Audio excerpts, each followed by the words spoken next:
les organisers et bienvenue dans cette nouvelle vidéo, j'espère que vous allez bien. On se retrouve aujourd'hui pour une vidéo du dimanche, une vidéo qui va porter sur les 8 étapes qui va te permettre de savoir ce que tu veux réellement. Je ne sais pas si tu as été dans le même cas que moi, mais pendant longtemps, et encore aujourd'hui parfois, je n'arrive pas à déterminer ce que je veux réellement. Qu'est-ce que je veux vraiment? Souvent, je suis influencée par l'extérieur, que ce soit ma famille, que ce soit ce que je regarde sur les écrans, les reportages, peu importe. Je me laisse parfois influencer finalement par la réussite des autres, alors que cette réussite-là, ou ce qu'ils font en tous les cas pour cette réussite-là, ne me correspondrait pas forcément. Ou peut-être en partie, mais pas totalement, parce qu'on est tous uniques et on a tous des objectifs différents, même si c'est avec des toutes petites différences. Des fois, on a l'impression de vouloir atteindre le même objectif, et puis finalement, l'objectif qu'on atteint, c'est celui qui nous correspond, c'est celui qui est vraiment aligné à qui on est. Mais quand on regarde les autres, la réussite des autres, ou, je sais pas, un métier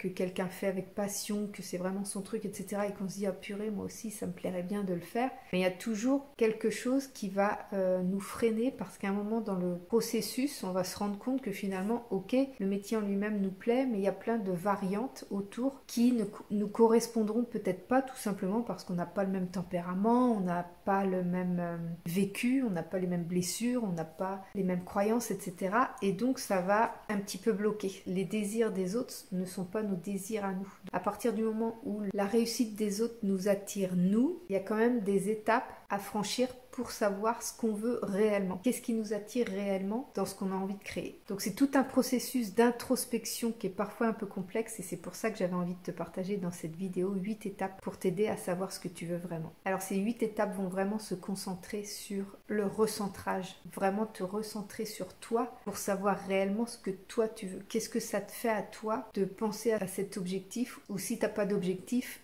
qu'est-ce que tu ressens dans ce que tu fais, de quoi tu aurais besoin au fur et à mesure de ce que tu expérimentes. Alors la première étape, qui est à la fois la plus évidente et pourtant la plus difficile à faire pour beaucoup d'entre nous, c'est d'écouter nos émotions. Ce qui est bien avec les émotions, c'est que peu importe ce que tu fais, tu éprouves toujours une émotion. De l'excitation, de l'ennui, du ras-le-bol, de l'énervement. Il y a toujours une émotion, quelle que soit l'activité que tu fais, ou quelle que soit la pensée que tu as. Et du coup, les émotions, c'est vraiment un indicateur puissant pour savoir si tu es aligné dans ce que tu fais, pour voir si c'est en accord réellement avec tes désirs profonds, et pouvoir justement, en réussissant à comprendre tes émotions, à ressentir tes émotions, elles vont permettre en fait de te guider dans la meilleure direction pour que tu fasses vraiment des choses qui soient alignées à tes désirs profonds. Donc à chaque fois que tu fais quelque chose, prends le temps d'écouter tes émotions. Est-ce que tu es content de le faire? Est-ce que tu es satisfait? Est-ce que tu es motivé? Est-ce que tu es excité? Est-ce que ça t'apporte du bien-être? Ou au contraire, est-ce que tu te sens frustré? Est-ce que tu te sens contraint? Est-ce que tu te sens déçu? C'est vraiment les émotions qui sont un petit peu le thermomètre de ton ressenti pour savoir si tu es sur la bonne voie ou pas, pour savoir si tu es dans le bon domaine, dans le bon milieu par rapport à ce que tu as choisi de faire. Ça peut être dans tous les domaines, hein, le domaine professionnel, le domaine familial, le domaine amical, ça peut vraiment concerner tout ton environnement, parce qu'en fait, chaque sphère de ta vie influence ton chemin. C'est-à-dire que si tu es dans une relation où tu te sens frustré, ça te bloque toi pour continuer ton évolution, pour continuer ta progression et pour atteindre ce que tu as envie d'atteindre, ou alors pour devenir plus heureux, même si à l'instant T, tu n'as pas l'impression d'avoir un objectif à atteindre. Professionnellement, c'est beaucoup plus facile à voir, je trouve, enfin en tous les cas me concernant. Moi j'ai toujours ressenti beaucoup d'émotions, et quand je me sentais frustrée, quand je m'énervais facilement, quand j'avais perdu mon sourire, en fait, là c'était évident, et d'ailleurs mon entourage me le disait, c'était évident que j'étais pas dans mon élément. Du coup je partais tout simplement, et je ne savais pas ce que je voulais. Je ne savais pas ce que je voulais faire, et c'est à force de cheminement, à force d'expérience, d'expérimentation dans plein de domaines d'activité que j'ai compris que finalement c'était plus le travail en entreprise qui me convenait, mais plutôt travailler à mon rythme, de chez moi, à ma façon à moi, enfin voilà, vraiment me centrer sur mon bien-être et ma façon de vivre, plutôt que de m'adapter, de m'obliger à m'adapter à un rythme d'entreprise qui ne me correspond absolument pas par rapport au tempérament que j'ai, par rapport à ma personnalité, etc. Donc c'est vraiment les émotions qui m'ont guidée moi pour le coup. La deuxième étape pour t'aider à savoir vraiment ce que tu désires et si tu es aligné actuellement à ce que tu désires, c'est de prendre du recul et de t'isoler temporairement. Je t'ai partagé récemment une vidéo sur le fait de ne rien faire. D'ailleurs, elle vous a beaucoup plu. Et prendre du recul et s'isoler, ça peut rejoindre aussi le fait de ne rien faire, de vraiment se prendre un temps pour soi, un temps de rien qui va permettre à notre cerveau de se calmer, de se poser et de réellement se poser les bonnes questions. Le fait de t'isoler, ça va vraiment te permettre de faire abstraction de toutes les influences extérieures. Ça va vraiment t'obliger à te retrouver uniquement avec toi-même, en conversation avec toi-même, de pouvoir constater dans tes pensées, dans tes réflexions, si tu te laisses davantage influencer par ton entourage, par les autres, par les gens que tu côtoies ou par les gens que tu suis sur les réseaux ou quoi que ce soit, ou si réellement le chemin que tu prends actuellement est vraiment aligné à ce que tu veux profondément au fond de toi. Le fait de t'isoler va t'aider à te reconnecter à ton toi profond, à ton être profond, aux pensées et les désirs qui sont vraiment ancrés là dans le cœur, là. Les désirs d'âme comme j'aime à les appeler. Et ce moment où tu prends du recul, où tu t'isoles, c'est un moment parfait où tu vas pouvoir te poser des questions. Qu'est-ce que tu veux aujourd'hui? Qu'est-ce qui te ferait du bien? Quels sont tes désirs? Quels sont tes rêves? Quelles sont tes aspirations? Si tu as l'impression que tu vas pas savoir y répondre, c'est pas grave. Si dès le premier coup tu n'arrives pas à y répondre, c'est pas grave. Prends-toi plusieurs fois, le jour même, dans la semaine, dans le mois qui passe. Prends-toi souvent des moments où tu vas être seul, où tu vas pouvoir t'isoler et revenir à ta source en fait, à ton toi profond. Quelqu'un qui n'est pas habitué à le faire, c'est hyper compliqué au départ parce qu'on se sent con déjà. Déjà on se sent très con de s'isoler tout seul et puis le cerveau il est en ébullition, on a plein de choses qui nous traversent la tête. Moi personnellement ce qui m'arrive c'est que si j'ai des choses à faire, ben j'arrête pas de penser aux choses que j'ai à faire et du coup en général je prends ce temps-là quand j'ai rien d'urgent à faire. Voilà. Essaye de prendre un temps où vraiment t'as pas de pensée comme ça avec des urgences à gérer. Prends vraiment un temps où voilà, plutôt que de regarder la télé ou de regarder ton portable, et ben tu prends un temps pour toi, assis quelque part dans un endroit calme où personne viendra te déranger. Tu prends un cahier, un crayon et au départ tu peux écrire juste tes pensées, les pensées qui traversent ton esprit, puis après au fur et à mesure tu vas te poser des questions, tu vas dire bah, pourquoi je pense à ça, après qu'est-ce que j'aimerais là, qu'est-ce qui me ferait envie, qu'est-ce que finalement j'aimerais avoir dans ma vie, est-ce que je suis satisfait de ce que j'ai dans ma vie actuellement, est-ce que j'ai un manque, est-ce que j'ai un besoin particulier, tout ça ça va venir, mais c'est à force d'entraînement à se retrouver seul avec soi-même que tu vas finir par réussir à décanter tout ça. Donc si tu ne l'as jamais fait ou si à chaque fois que tu as essayé ça n'a pas fonctionné, réessaye encore, persévère, je crois que c'est le meilleur conseil que je puisse te donner. La troisième étape, c'est de faire la différence entre les devoirs et les envies. Dans la société actuelle, à force de vouloir être productif, à force de vouloir atteindre des objectifs, à force de vouloir faire, on est vraiment dans un monde de faire, on est vraiment dans un monde de travail, de toujours la performance, etc. Eh bien, on a tendance à minimiser les envies et à prioriser les devoirs. Donc, je dois faire ça. D'ailleurs, dans notre vocabulaire, on l'utilise beaucoup. Hein. Il faut absolument que je dois faire ça. Il y a vraiment cette imposition qu'on se met. Et du coup, c'est rare qu'on se dit « Oh, j'ai envie de faire ça, oh, j'ai envie de faire ça ». Il y a juste pendant peut-être les week-ends où on se l'autorise et pendant les vacances, mais tout le reste de l'année. Donc, faut bien se dire que c'est la majorité de l'année, les 3/4 de l'année. On est beaucoup plus souvent influencé par nos devoirs que par nos envies. On est tellement dans cette notion de devoir qu'on finit par croire que ce dont on a envie, c'est finalement ce qu'on doit faire. Parce que la société, elle demande ça, parce qu'on nous impose ça, parce que sinon on va nous regarder de travers, parce que sinon on va nous dire quelque chose, ou on croit qu'on va nous dire quelque chose, on a peur de mal faire, enfin bref, on suit souvent le troupeau en fait. On croit qu'on a envie de faire alors qu'en fait, on ressent juste le devoir de le faire. C'est exactement ce qui m'est arrivé quand moi j'ai commencé à rentrer dans la vie active. Tout le monde dans ma famille était salarié, tout le monde travaillait à temps complet. Moi j'ai démarré, j'étais à un 3/4 temps et je suis passée très vite à un temps complet. Donc, à l'époque c'était un 39 heures par semaine et ça a continué d'être à 39 heures par semaine. Je n'ai jamais trouvé un contrat qui était à 35 heures. J'ai toujours trouvé des contrats à 39 heures, même quand les 35 heures sont arrivées. Bref, je croyais que c'était ça, qu'il y avait que ça en fait. que c'était la norme. Et du coup, comme moi, j'allais d'échec en échec, à chaque fois, je n'arrivais pas à rester dans les entreprises. Il y avait comme un ras-le-bol à un moment donné. Donc, ça passait par différentes raisons que je croyais légitimes. Et en fait, la raison profonde pour laquelle je n'arrivais pas à rester dans les entreprises plus de 3 ans, c'était le rythme infernal de travail qui ne me correspondait pas. Je me fatiguais énormément. Je passais mes week-ends à dormir. C'était quelque chose de complètement inconfortable pour moi. Et donc, je me sentais en échec forcément parce que je me disais, mais bon sang, il y en a qui passent 20 ans dans une entreprise. Ils y arrivent en fait. Pourquoi moi, j'y arrive pas? Et en fait, je me suis rendu compte que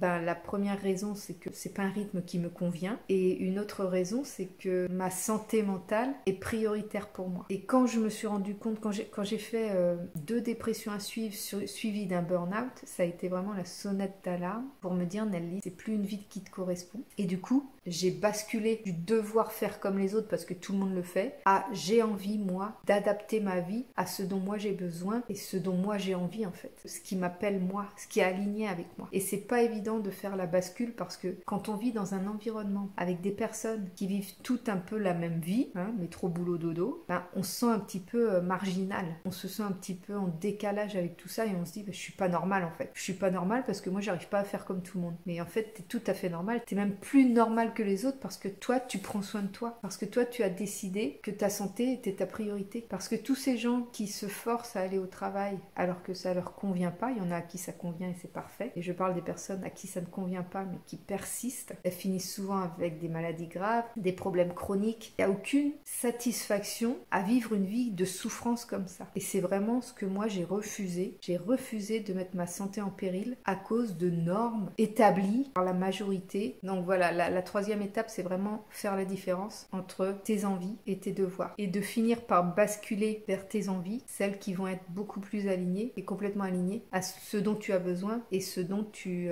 désires profondément. La quatrième étape, c'est de revenir sur tes passions. C'est d'ailleurs ce qui m'a fait créer cette chaîne YouTube. J'ai commencé cette chaîne YouTube en me remettant à dessiner. Enfant, j'étais quelqu'un qui aimait beaucoup dessiner, qui aimait beaucoup la créativité, donc j'ai beaucoup dessiné. Je me suis créé des petites BD, je faisais beaucoup de dessins de princesses, de personnages, d'animaux, de fleurs. Je dessinais beaucoup. Et du coup, quand j'ai commencé à comprendre que le salariat n'était plus pour moi, avant de partir de la dernière entreprise dans laquelle j'ai travaillé, j'ai commencé à créer ma chaîne YouTube et j'ai commencé à dessiner. Je me suis dit, je vais commencer comme ça, je vais voir où ça me mène. Je ne savais pas du tout où aller. J'étais un peu influencée par les astuces de Margot qui faisait du bullet journal. J'adorais le fait qu'elle fasse du bullet journal et donc je me suis dit elle dessine, j'aimais dessiner, ça faisait des années que j'avais pas redessiné. Je dis tiens, je vais reprendre mon ancienne passion, le dessin, et donc je me suis remise au bullet journal. Et c'est au fur et à mesure que j'ai commencé à évoluer, à comprendre des choses, à comprendre que finalement cette passion-là, qui était une de mes passions quand j'étais jeune, ne l'était plus aujourd'hui, mais que le fait de travailler sur moi avec toutes mes expériences, le fait de comprendre tout un tas de choses sur moi, m'a fait orienter ma chaîne YouTube dans le développement personnel. Donc voilà, le fait de revenir à tes passions, les passions que tu avais quand tu étais jeune, ça pouvait être le sport peut-être, ça pouvait être la couture, ça pouvait être le tricot, ça pouvait être le bricolage de je ne sais quoi, faire des cadres, peu importe ce que tu aimais faire quand tu étais jeune, parce que quand on est jeune, quand on habite encore chez nos parents, qu'on n'a pas forcément d'obligations à part l'école, les cours, les devoirs à faire,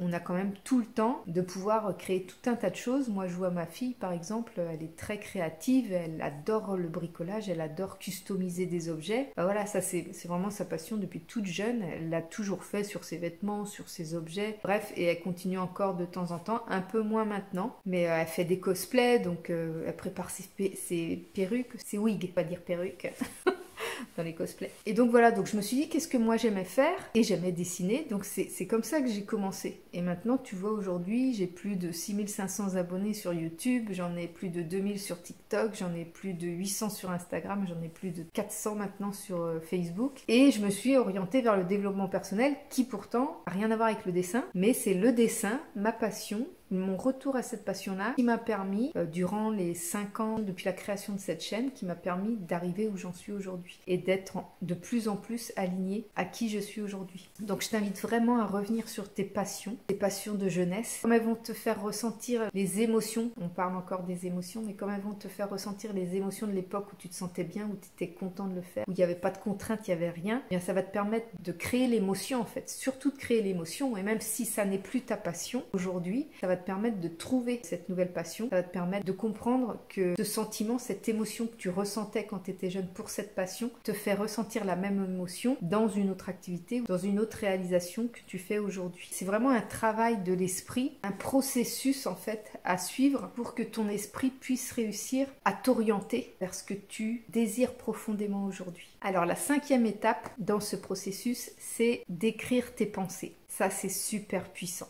J'ai été pendant 2 mois je pense à ne pas écrire. Je n'écrivais pas mes pensées, je pensais beaucoup, je pensais à plein de choses, j'ai eu des déclics et tout, sauf que j'ai pas écrit. Le problème, c'est que c'est super quand tu te dis « Ah bah yeah, j'ai compris ça », tu vois, quand tout se passe dans ta tête, c'est super, sauf que ça va pas en profondeur. Le fait d'écrire, ça va aller en profondeur, parce que tu vas commencer à écrire la première chose à laquelle tu penses, après tu vas écrire ce que ça t'a déclenché ou ce que ça t'a débloqué, et le fait d'écrire le déblocage te fait continuer le chemin en fait. Ça te permet d'aller plus loin dans la compréhension, dans l'analyse, dans le décryptage, vraiment dans la compréhension de ce que tu vis. Le fait d'écrire tes pensées va beaucoup plus en profondeur et va ancrer en toi le changement. Ça va changer beaucoup plus profondément si tu écris que si tu penses juste ah bah oui j'ai compris là, ah bah je comprends mieux pourquoi ça, mais ça va rester en surface. Si tu penses juste à ça, ça va rester en surface, et même ce qui risque d'arriver, ce qui m'est arrivé à moi, c'est que ce fameux déclic que tu as eu à un moment donné, il va s'estomper et finalement tu vas finir par te dire mais purée j'avais eu un déclic, qu'est-ce que c'était que ce déclic, et tu vas l'avoir perdu en fait. Et le fait d'écrire tes pensées, ça te permet déjà de pouvoir relire, si jamais tu as l'impression de plus avoir compris en fait, ça te permet de relire tes notes et de redéclencher ce fameux déclic. Donc le fait d'écrire, ça va aussi pouvoir clarifier tes désirs, ça va pouvoir te permettre de noter ce qui te rend heureux, de noter ce qui te donne un sentiment d'accomplissement, enfin ça va vraiment te permettre de poser sur papier des sentiments qui correspondent à certaines pensées, qui vont te permettre de te guider vers ce que tu désires profondément. Donc surtout, le principe en fait d'écrire ses pensées, c'est que tu peux écrire absolument n'importe quoi. Ne te bride pas, ne te bloque pas. C'est vraiment ton cahier à toi. Tu peux écrire tout et n'importe quoi. Il n'y a personne qui sera là pour te juger. Personne n'est censé lire ce que tu écris. Donc faut vraiment laisser libre cours à tes pensées et puis écrire ce qui te passe par la tête. L'étape 6 du processus, c'est de faire le test du si personne ne me voyait. Imagine si absolument personne ne pouvait voir ce que tu fais, ne pouvait savoir ce que tu avais en tête, ce que tu avais envie de faire, si absolument personne ne pouvait avoir accès à ce que toi tu as envie de faire. Si tu savais, si tu étais convaincu que personne ne serait là pour te juger parce que tu peux faire absolument tout ce que tu veux parce que personne ne va te voir, personne ne va te juger, personne ne va te critiquer, il y a absolument rien, c'est juste toi avec toi-même. Qu'est-ce que tu ferais? Quelle décision tu prendrais? C'est pas de te dire bah non je peux pas faire ça parce que qu'est-ce que va dire mon conjoint, ou non je peux pas faire ça, qu'est-ce que va dire ma mère, maintenant je peux pas faire ça, qu'est-ce que va dire mon patron. Non, là il y a plus personne qui te juge, il y a plus personne qui va te bloquer, te commander, t'imposer quoi que ce soit. Là c'est toi avec toi-même. Quelle décision est-ce que tu prendrais de toi pour toi-même? Le principe de cet exercice, le fait de te faire cette réflexion, ça te permet souvent de distinguer tes désirs authentiques de ceux influencés par l'opinion des autres. C'est comme le devoir et l'envie. Tu vois, tout à l'heure dans l'étape le faire par devoir ou le faire par envie, ben là de la même manière, qu'est-ce que tu ferais si tu n'étais pas sous l'influence d'autres personnes? Qu'est-ce que tu ferais s'il n'y avait que toi avec toi-même? La 7e étape que j'aime beaucoup et que moi-même j'utilise beaucoup, c'est l'expérimentation. Tu dois expérimenter. Si tu ne sais pas ce que tu veux, si tu ne sais plus ce que tu veux, si tu ne sais plus ce que tu désires profondément, si tu es complètement perdu et que tu sais absolument pas par quoi commencer, expérimente. Tu vois, je te donnais mon exemple d'avoir créé ma chaîne YouTube, etc.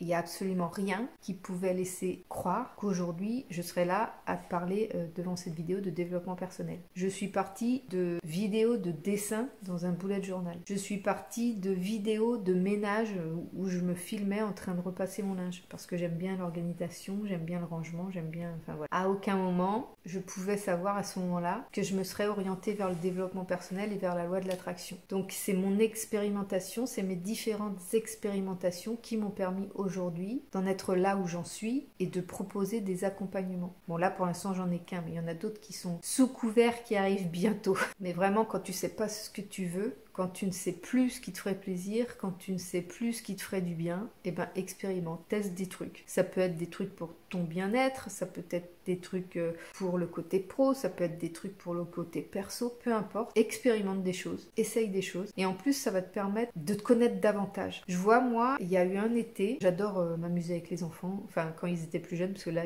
on s'amuse un peu moins ensemble, mais quand ils étaient jeunes j'adorais, je sais pas, aller sauter dans le trampoline avec eux, j'adorais faire plein d'activités avec eux et donc on a passé beaucoup d'années de vacances ensemble, on a fait des randonnées, on a fait plein de choses et je me suis rendu compte en fait au fur et à mesure de toutes ces expériences, de toutes ces expérimentations d'activités que j'adorais être en hauteur, que j'adorais prendre de l'altitude. Donc j'ai fait du parapente exceptionnel, j'ai fait beaucoup de randonnées où j'allais le plus haut possible en haut de la montagne et en fait ça m'apporte quelque chose d'indescriptible le fait de prendre de la hauteur comme ça. Aujourd'hui je vis dans une maison où j'ai la vue sur la forêt, j'adore la nature, j'adore être aussi proche de la nature, il y a un étang à côté de chez moi, je suis vraiment entourée de forêts, d'arbres, etc.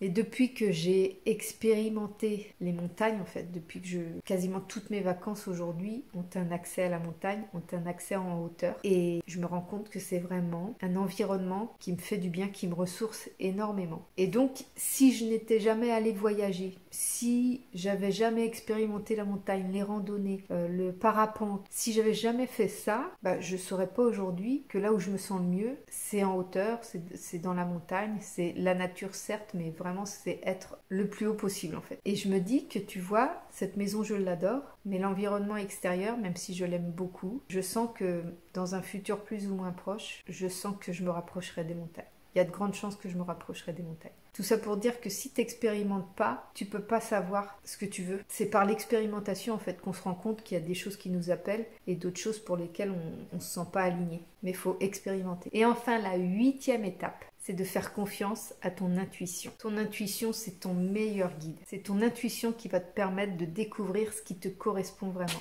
Alors, il y en a qui disent, moi, j'ai pas d'intuition, moi, je vois pas comment faire, je vois pas ce que c'est. Bon, ton intuition, c'est comme une pensée, comme une petite voix à l'intérieur de toi qui te montre la route, qui te dit, bah, tu devrais faire ça. Sauf que souvent, il y a une plus grosse voix comme ça, qui est ta raison, qui est ton ego, qui est ta peur, qui te dit, bah non, non, n'importe quoi, tu vas quand même pas faire ça. Et là, t'as ta petite voix qui te dit, mais si, fais-le, parce que c'est vraiment ton envie du cœur, c'est vraiment ton besoin du cœur. Mais là, t'as la grosse voix qui te dit, mais non, non, tu vas te mettre en danger, non, non, ne risque pas ça, t'as pas d'expérience là-dedans, tu l'as jamais fait. Hein.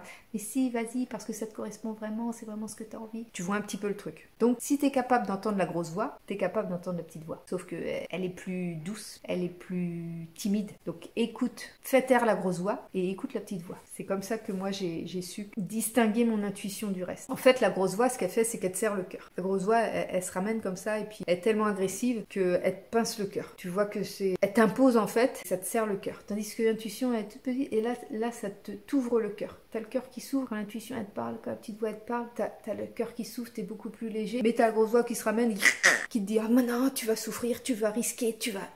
Et t'as le cœur qui... Donc voilà, donc dès que tu as le cœur qui se serre, parce que tu as peur, tu commences, ça c'est la grosse voix qui te parle. Dès que tu te sens léger, que tu as le cœur qui...